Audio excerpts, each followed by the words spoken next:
500 armed men stood without moving a single inch. Their polished black shoes lined both sides of St. Augustine Cathedral like an army carved from stone. Beyond them sat 12 mafia families, banking tycoons, federal judges whose faces never appeared in newspapers, governors, foreign diplomats, even rival crime bosses who normally refused to occupy the same room had accepted today's invitation. Nobody wanted to miss history, because today Alessandro Moretti was finally getting married. For more than 20 years, New York had feared only one name, Alessandro Moretti, the king who ruled an empire from a wheelchair. Some called him a cripple. The foolish called him weak. Those people never lived long enough to repeat it. At 39 years old, Alessandro controlled shipping ports, casinos, luxury hotels, construction firms, private security companies, and enough hidden influence to make senators answer their phones before the second ring. He had negotiated peace between warring families, destroyed cartels, built billion-dollar fortunes, all without taking a single step. An assassin's bullet had shattered his spine 19 years earlier. His enemies believed the wheelchair had ended him. Instead, it became the throne from which he conquered an empire. At precisely 11:57, Father Michael Byrne glanced nervously toward the cathedral entrance. "The bride should already be here," he whispered. A ripple passed through the guests. Bianca Falcone's limousine stood outside. Its door remained open, empty. Marco Santoro, Alessandro's longtime consigliere, quietly pressed a finger against the hidden earpiece beneath his collar. "Find her." 3 words. Dozens of elite security operatives disappeared into hallways. The orchestra continued playing, soft, elegant, artificially calm. 1 minute passed, then another. The whispers began. Traffic? No. Cold feet? Impossible.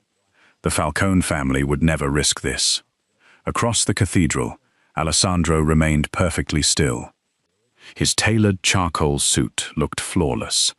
One hand rested calmly on the polished armrest of his custom wheelchair. His expression revealed nothing. Only those who knew him well noticed the tiny tightening of his jaw. Marco returned. He leaned close enough that no one else could hear. We searched every room. Nothing. Alessandro's eyes remained fixed on the altar. The security cameras, disabled for exactly 6 minutes. A dangerous silence followed. Not anger, not panic, calculation. Meanwhile, inside a service corridor behind the cathedral kitchen, Grace Holloway carefully balanced a silver tray filled with champagne flutes. She had worked at St. Augustine for only 3 weeks. The temporary catering agency needed extra staff for what newspapers had already called the wedding of the century. Grace wanted only one thing: finish her shift, collect her paycheck, help pay the remaining medical debts left behind after caring for her late brother. She had no interest in billionaires, no interest in mafia families, and certainly no interest in becoming part of today's headlines. As she approached the sanctuary entrance, she noticed something strange. Nobody was speaking anymore. Hundreds of people. Complete silence. She carefully stepped into the cathedral. The atmosphere felt wrong. Heavy, like the entire building had forgotten how to breathe. She followed everyone's eyes. At the center aisle, Alessandro Moretti, alone. No bride, no movement. Only silence. Then someone whispered loudly enough for everyone nearby to hear. She ran. Another voice answered. She couldn't marry a man who would never dance with her. A few nervous laughs escaped before instantly dying. Nobody laughed twice. Grace looked toward Alessandro. His face remained unreadable, but she recognized something she had seen years ago inside a rehabilitation hospital. Not weakness. Humiliation. Her younger brother, Daniel, had worn exactly that same expression after strangers spoke over him, instead of to him following his spinal injury. People always believed paralysis stole only movement. They never understood what public pity could steal. Grace felt her stomach tighten. She should keep walking. This wasn't her business. She was just the maid, just another invisible employee. But invisible people often noticed pain everyone else ignored. She slowly placed the champagne tray onto a nearby table. One step, then another. Marco noticed her first. His hand immediately slipped beneath his jacket. 2 bodyguards blocked her path. "Miss, you shouldn't." Grace smiled politely.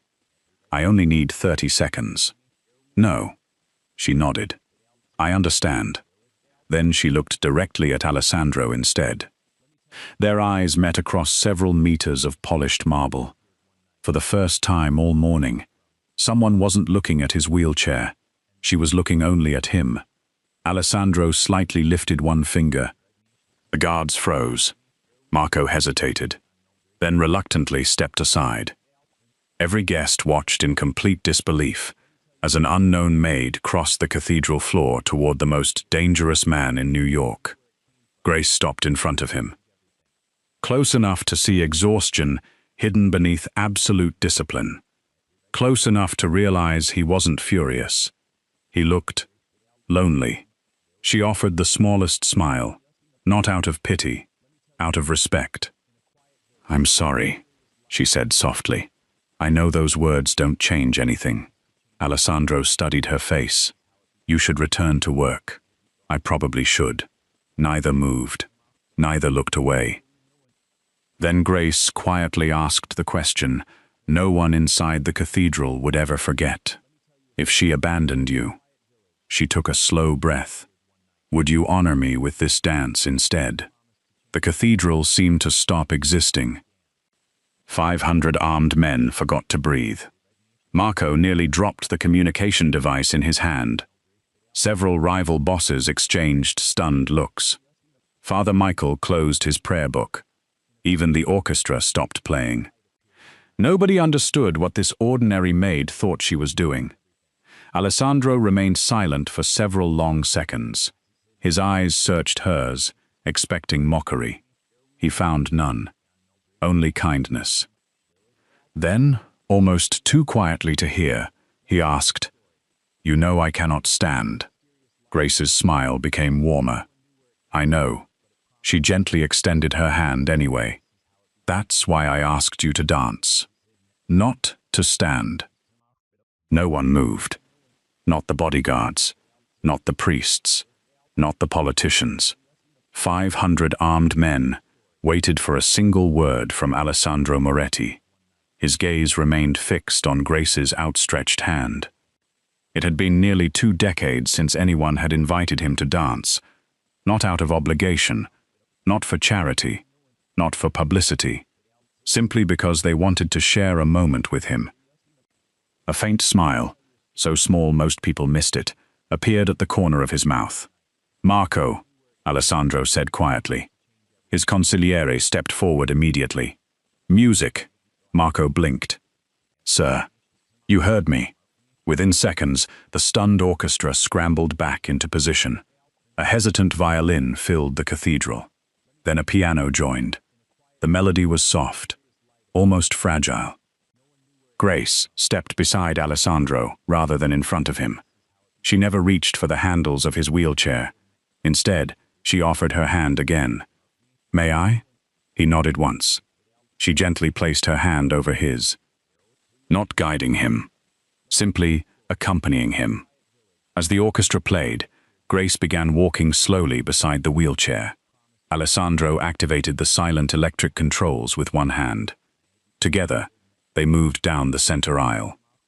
Not as groom and bride, not as patient and caretaker, but as 2 strangers refusing to let humiliation have the final word. The entire cathedral watched in absolute silence. Several elderly women quietly wiped away tears. Even men whose hands had ended countless lives found themselves unable to look away. Grace never looked at the wheelchair. She looked into Alessandro's eyes, matching every slow turn with graceful steps learned years before. "You've done this before," Alessandro observed. "My brother." She smiled gently. He loved dancing before his accident. Alessandro waited. When he couldn't stand anymore, Grace continued softly. He believed dancing had ended, but it hadn't. She looked toward their joined hands.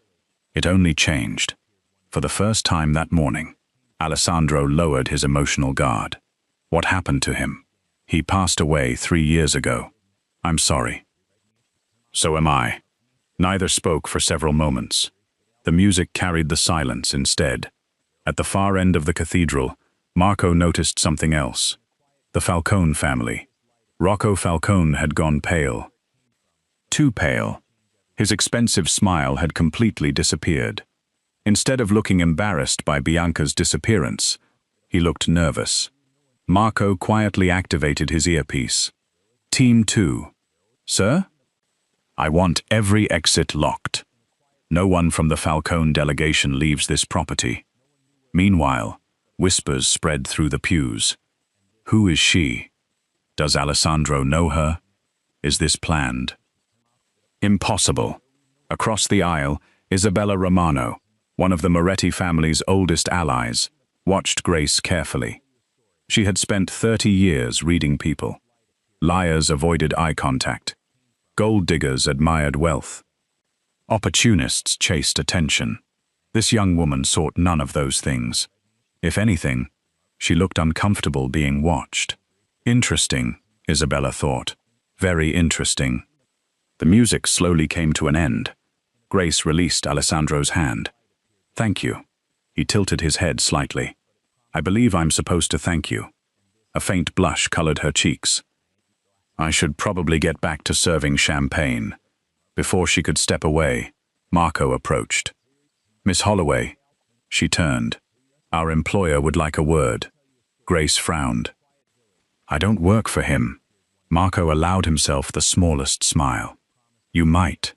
1 hour later, the cathedral had emptied. News helicopters circled overhead. Every television station in America wanted one answer. Why had Bianca Falcone disappeared? Inside a private conference room beneath the cathedral, Alessandro sat at the head of a long oak table. Marco entered, carrying a thick folder. "We found Bianca's phone." And? It was left deliberately. Messages deleted. Tracking disabled. No ransom demands. No witnesses. Alessandro remained silent. What about the cameras? Someone inside the cathedral security system erased exactly 8 minutes.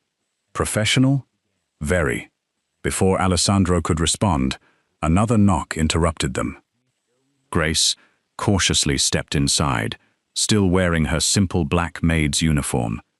She looked entirely out of place among polished marble walls and armed security officers. "You asked to see me." "I did." She remained standing. "I wasn't trying to cause trouble." "I know. I only—" She hesitated. "I didn't think anyone should be abandoned alone." Alessandro studied her quietly. "You pitied me." Grace immediately shook her head. "No. I respected you." His eyebrow lifted slightly. "There's a difference. My brother hated pity. He accepted kindness. You reminded me of him." The room fell silent. Marco watched Alessandro carefully. Very few people spoke to him this honestly. Fewer survived doing it.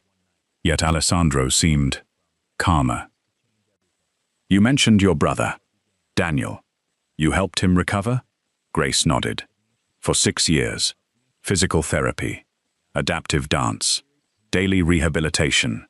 Daily rehabilitation. We celebrated every inch of progress." She smiled sadly. Some victories looked very small to other people, but they meant everything to us.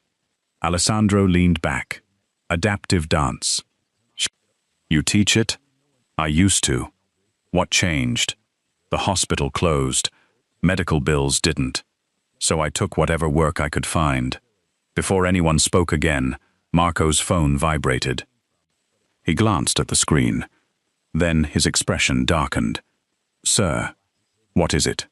"Our cyber team recovered one deleted surveillance file." Alessandro's eyes narrowed. "And?" Marco slowly turned the tablet toward him. "It shows Bianca." Grace instinctively looked away. She knew the footage wasn't meant for her, but one sentence from Marco froze everyone in the room. She didn't run alone. The room became deathly quiet. Marco replayed the recovered surveillance footage. The grainy black and white recording showed the rear service entrance of St. Augustine Cathedral exactly 4 minutes before the wedding ceremony. Bianca Falcone appeared first. She wasn't crying. She wasn't frightened.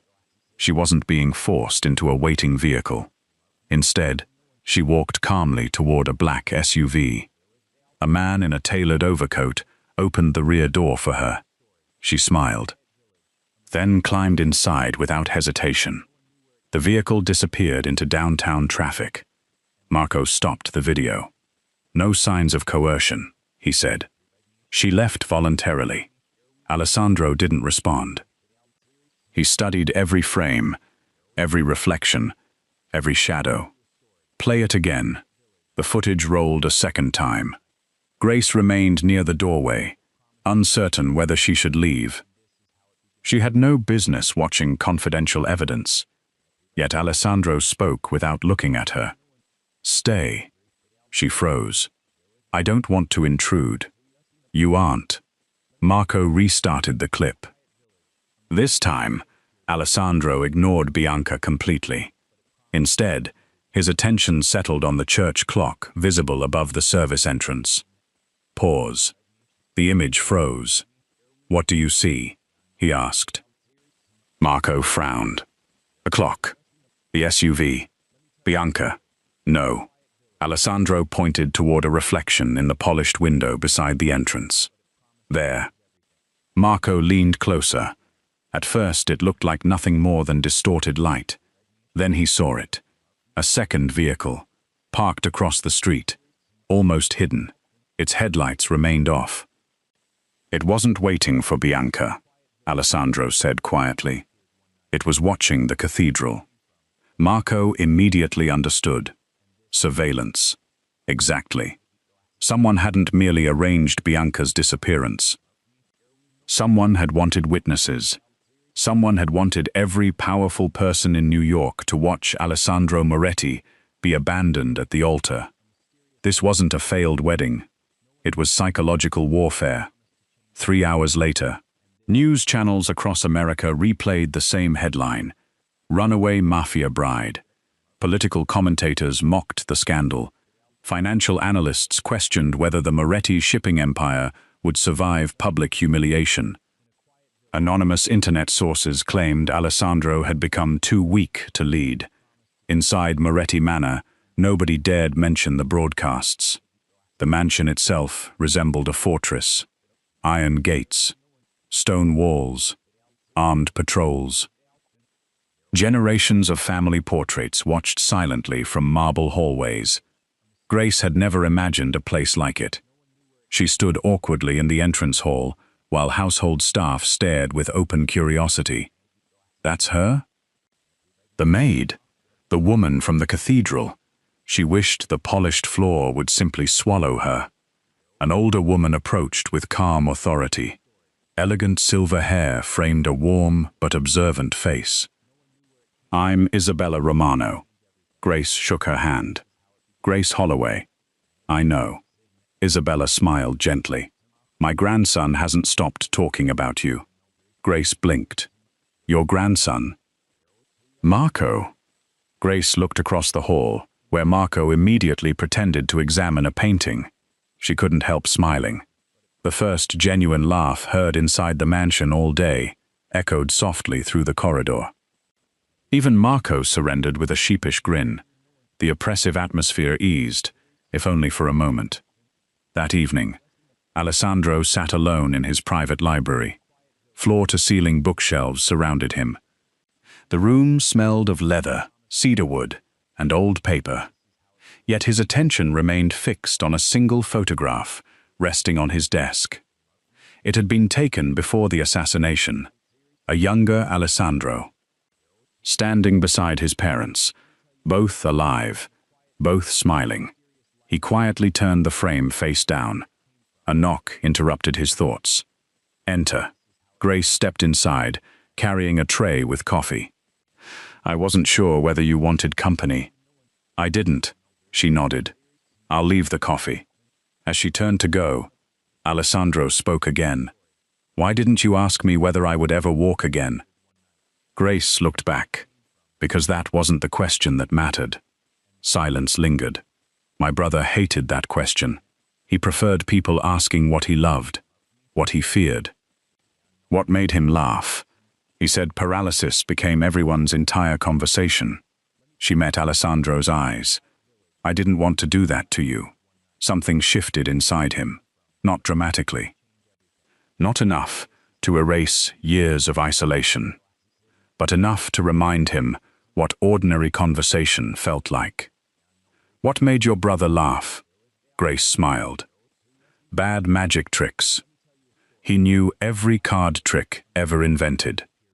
He never performed one correctly. Alessandro almost smiled. Terrible magician. The worst. She laughed softly, but he believed confidence mattered more than perfection. Another silence. This one felt comfortable. Then Alessandro asked quietly, "And what makes you laugh, Grace?"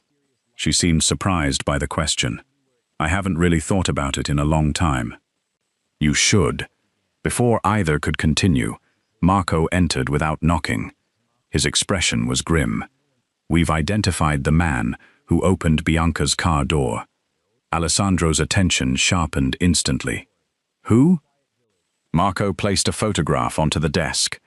Grace instinctively glanced at it. A well-dressed man in his 50s, cold eyes, expensive watch, perfect posture. She had never seen him before. Marco spoke slowly. "Rocco Falcone, Bianca's uncle, the public face of the Falcone financial empire." Alessandro remained expressionless. But that's not the important part. Marco placed a second folder beside the first. "Our forensic accountants discovered unusual transactions, large transfers, offshore shell companies. They began 6 months before the wedding." Grace quietly stepped backward. "This sounds private." Alessandro shook his head. "Stay." Marco opened the folder. The money wasn't transferred into Falcone accounts. It was transferred. He paused. "Into companies secretly owned by members of your own organization." The temperature in the room seemed to fall.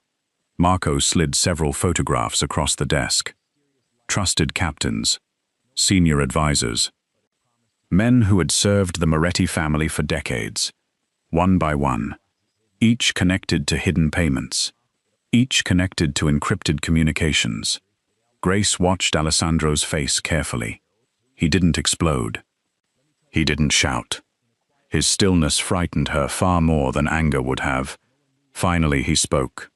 "They never wanted my marriage." Marco nodded. "No, they wanted your reputation. They wanted every family in America to believe your authority died the moment Bianca walked away." Alessandro slowly closed the folder. Then he looked toward the ballroom visible through the library windows. "In 3 weeks, the Moretti Foundation would host its annual charity gala.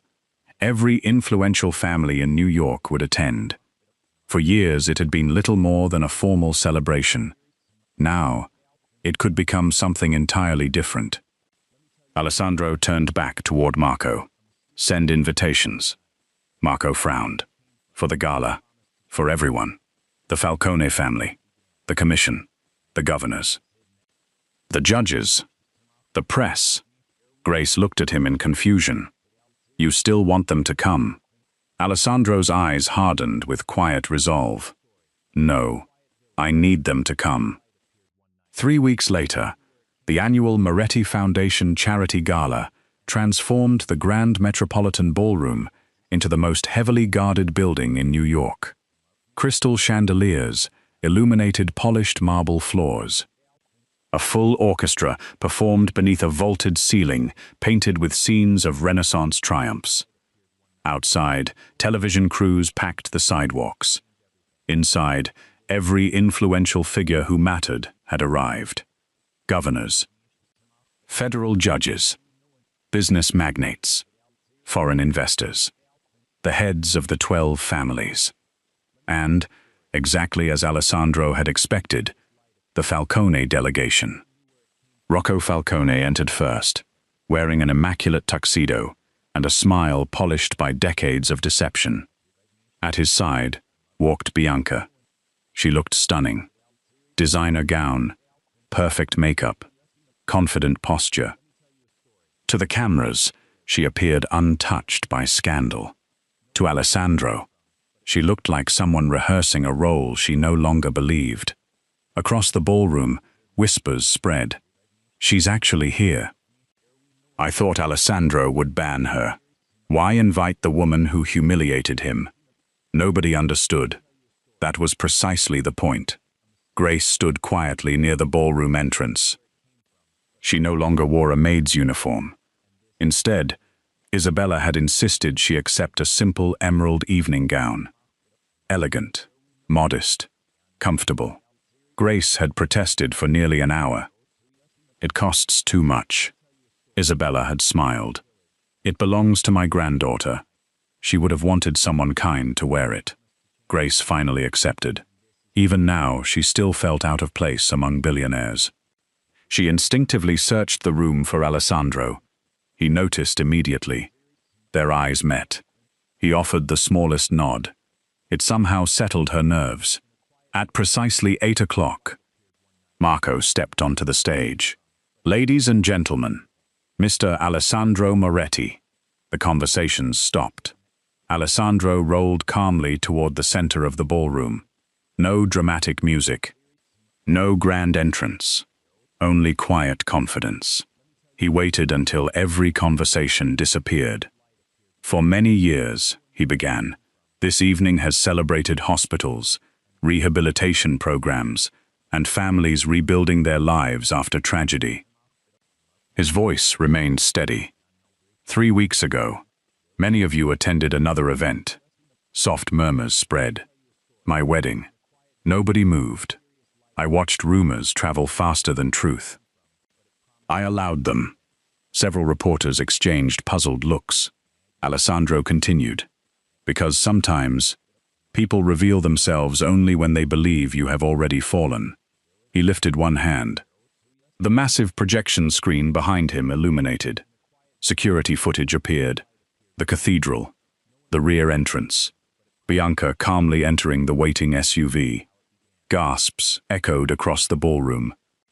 The recording continued. A second angle appeared. Rocco greeting her. Then another clip. Encrypted financial transfers. Corporate ownership charts. Shell companies. Shell companies. Wire transfers.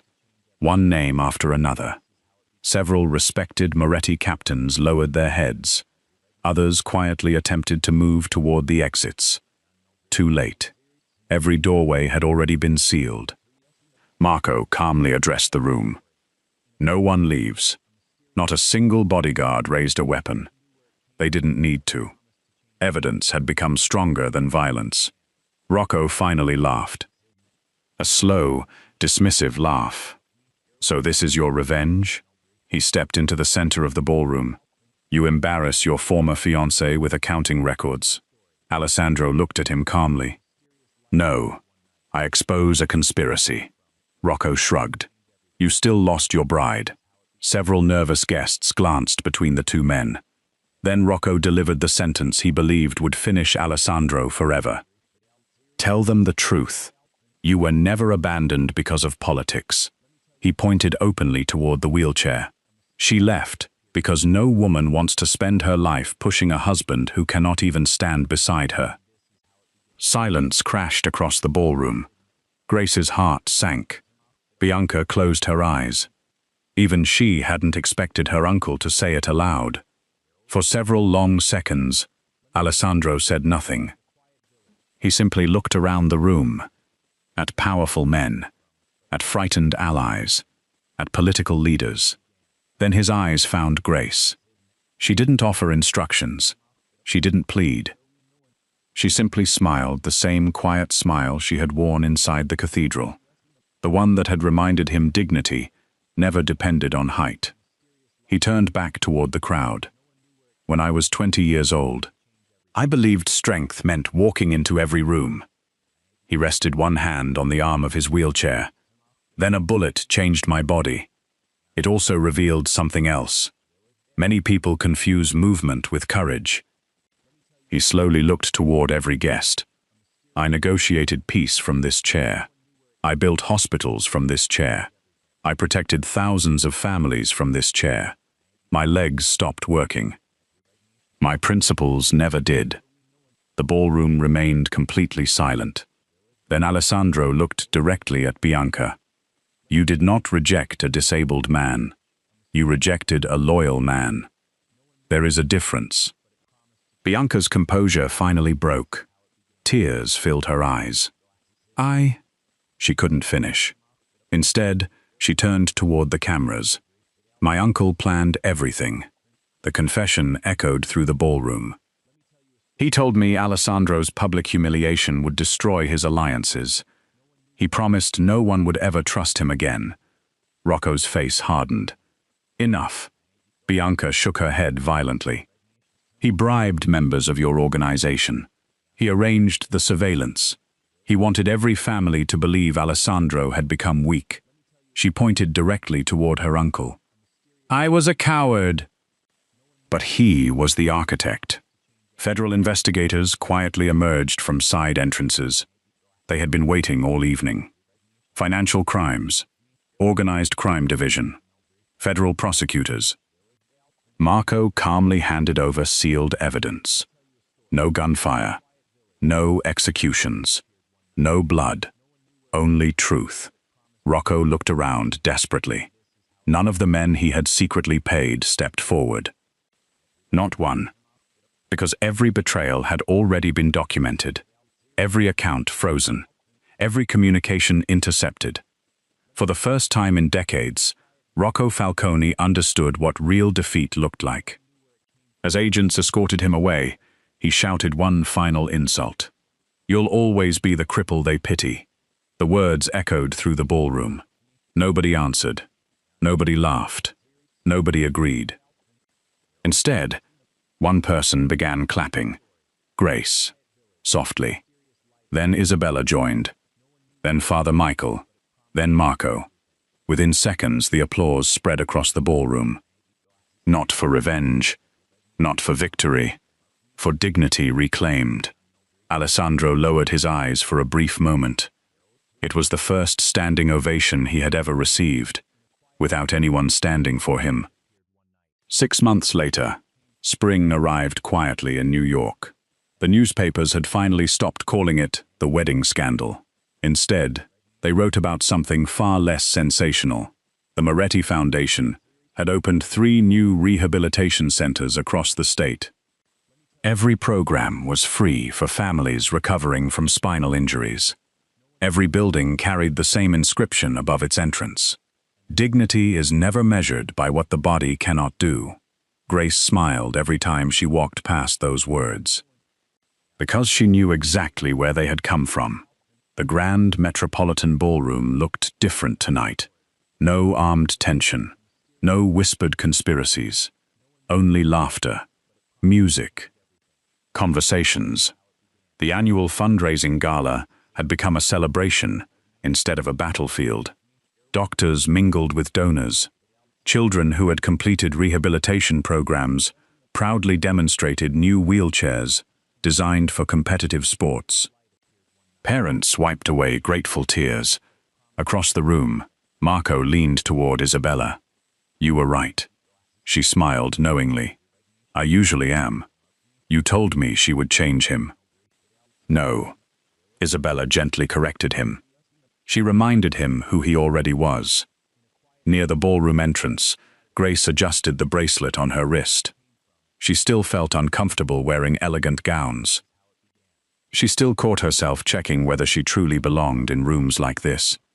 Old habits faded slowly. A young girl rolled toward her in a bright blue wheelchair. She couldn't have been older than 10. "Miss Grace?" Grace knelt beside her. "Yes? My therapist says dancing isn't about feet. It's about listening." Grace's eyes softened. "Your therapist sounds very wise." The little girl giggled. "My therapist is you." Grace laughed. "I suppose she is." The child carefully held up a folded piece of paper. "I made this." Inside was a crayon drawing. 2 people dancing, one standing, one in a wheelchair, both smiling beneath a sky filled with stars. Grace swallowed hard. "It's beautiful. My mom says you gave people hope." Grace looked toward the crowded ballroom. "I didn't." We all gave each other hope. At precisely 8 o'clock, the orchestra began playing. A familiar melody drifted across the room. The very same piece that had echoed through St. Augustine Cathedral months earlier. Grace froze. She knew that music. Slowly, the conversations faded. Guests stepped aside, creating a wide circle across the ballroom floor. Marco approached with a warm smile. "I believe someone is waiting for you." Grace followed his gaze. Alessandro stood at the center of the room. His wheelchair looked exactly the same. Nothing miraculous had happened. No sudden recovery. No unbelievable cure. Only time, healing, and countless hours spent refusing to hide from the world. He looked at Grace with the same quiet eyes she remembered from the cathedral. Only now, they carried peace instead of loneliness. He extended his hand. "Miss Holloway." She walked toward him. "I believe," he smiled, "you once invited me to dance." Tears instantly blurred her vision. "I remember. So do I." The ballroom remained silent. Hundreds of guests watched. But this time, there were no whispers, no pity. Only anticipation. Grace gently took his hand. "May I ask you something?" "You may." "Were you frightened that day?" Alessandro laughed softly. "I've faced assassins. I've negotiated with dictators. I've survived betrayal." He looked into her eyes. "But yes, I was terrified." She squeezed his hand. "So was I." They both laughed. The orchestra continued. Grace walked slowly beside him, just as she had months earlier. Only this time, the movement felt different. Not because Alessandro had changed. Because he no longer believed anyone was watching the wheelchair. People were watching the man. Children smiled. Couples quietly wiped away tears. Even reporters lowered their cameras. Some moments deserved to be witnessed before they were photographed. Halfway through the music, Alessandro stopped. He reached into the inside pocket of his jacket. Grace looked at him curiously. He removed a small velvet box. The ballroom collectively held its breath. Alessandro opened it. Inside rested a simple platinum ring. Elegant. Unpretentious. "I once believed marriages were contracts." He spoke softly enough that only the nearest guests could hear. "You taught me they should begin with kindness." Grace's tears finally escaped. "I cannot promise you a perfect future. I cannot promise miracles. My legs may never carry me, but my heart has never been more certain." He smiled. "So," his voice trembled for the first time anyone could remember, "would you honor me with every dance we have left?" Grace laughed through her tears. "You finally learned how to ask." She slipped the ring onto her finger. "Yes." The applause that followed seemed endless. Not because New York's most powerful man had become engaged again, but because everyone understood what had truly happened. Months earlier, a frightened maid had refused to let a stranger suffer alone. That single act of compassion had saved far more than a wedding. It had restored a man's faith in himself. Later that evening, as the guests slowly departed, Grace and Alessandro remained alone beneath the crystal chandeliers. The orchestra had packed away its instruments. The ballroom had fallen quiet. Grace rested one hand lightly over his. Do you ever think about that first day? Every day? What do you remember most? He looked across the empty dance floor. Not the silence. Not Bianca. Not the humiliation. He turned back toward Grace. I remember one ordinary woman who saw a man before she saw a wheelchair. Grace smiled. And I remember meeting a man who taught me something too. What was that? Real strength. She leaned down and kissed his forehead gently. Was never about standing. It was about never letting the world decide your worth. The end. If this story touched your heart, let us know in the comments. What was the moment that changed Alessandro's life the most? The abandoned wedding, Grace's first invitation to dance, or the final dance they shared months later? Don't forget to like, subscribe, and join us for more unforgettable stories where courage, compassion, and love prove stronger than fear.